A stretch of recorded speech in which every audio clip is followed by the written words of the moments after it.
at the end of the day, to be honest, we wish those the best at who comes and who goes. I mean, we still have a foundation that we built here, and we still got a standard to uphold. So, I mean, I don't see the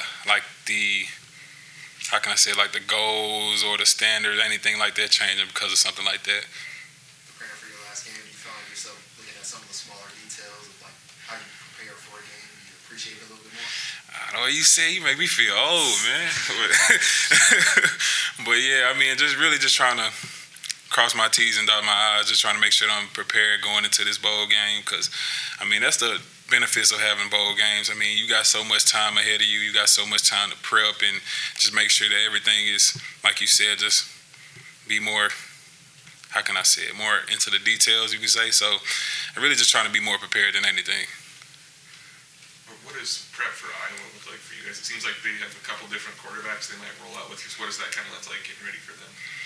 I mean, just going into Iowa, I mean, it's a great team, physical team at that Big Ten team. So you can't underestimate no guys like that. I mean, like I said, they're very physical. So we just going into our prep being physical, doing everything, the whole 9 yards, inside drill, inside run, just putting more of the details at hand and putting it all in everybody's face so that we'll know, like, hey, they're not just the only physical team, but we are a physical team too. So just really just trying to be more prepared on that front end.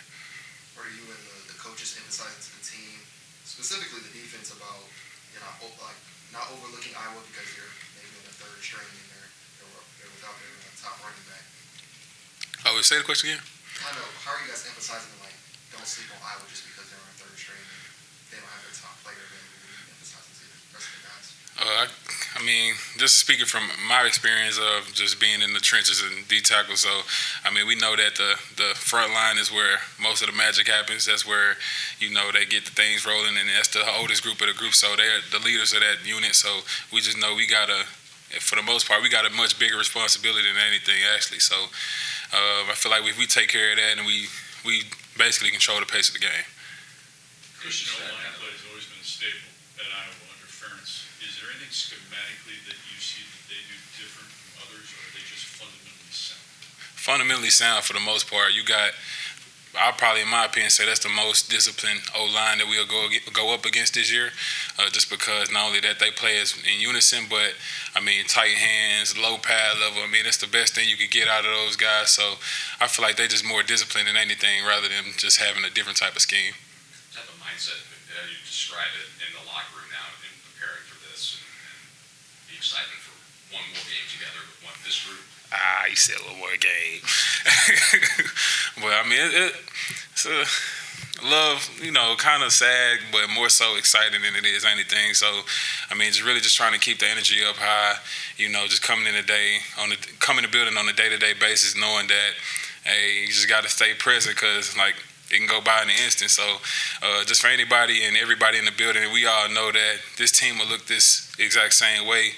This will be the last time of that. So just trying to, like I said before, just trying to build the relationships here, keep molding them, keep on upholding the standard and stuff like that. Just trying to be more present, to be honest. Kristian, I know Memphis is a little bit of drive from Nashville, but is there any extra specialty for you and your family to have it in your home state? I mean, besides the fact that it's 3 hours, I mean, it's easy transportation on their end. So, I mean, they're happy because we're in Nashville. So, I can't be nothing but happy with them. I mean, more and more people come to the game. It's easier for my people to come to the game, which is a plus for me. So, for the most part, they extremely happy that we're in Nashville. So, yeah, it would be better. It would be better if we was in Memphis. They'll say so. Yeah. What do the next few weeks look like for you after the bowl game? Man, you just gonna throw it in my face. But I mean, that's stuff I got to think about. So, to be honest, not trying to really think about it too much, but hopefully just to run our race and we run it to win. So, really just trying to come out of this game on top. Once that's over, and yeah, I really hadn't been thinking too much about that. Honestly, man, it's been tough for me, but I feel like I had that, like this is my last year, this is my last couple of games. I had that moment early on in the year, so it's kind of a smoother transition into that. So, judging by this entire press conference, I'm guessing you didn't consider opting out of the Music City Bowl anymore. Absolutely not. Absolutely not. I mean, it's another opportunity to get better, another opportunity to play football, and that's the sport that I love. So, I mean, why not play? Anything else for Kristian?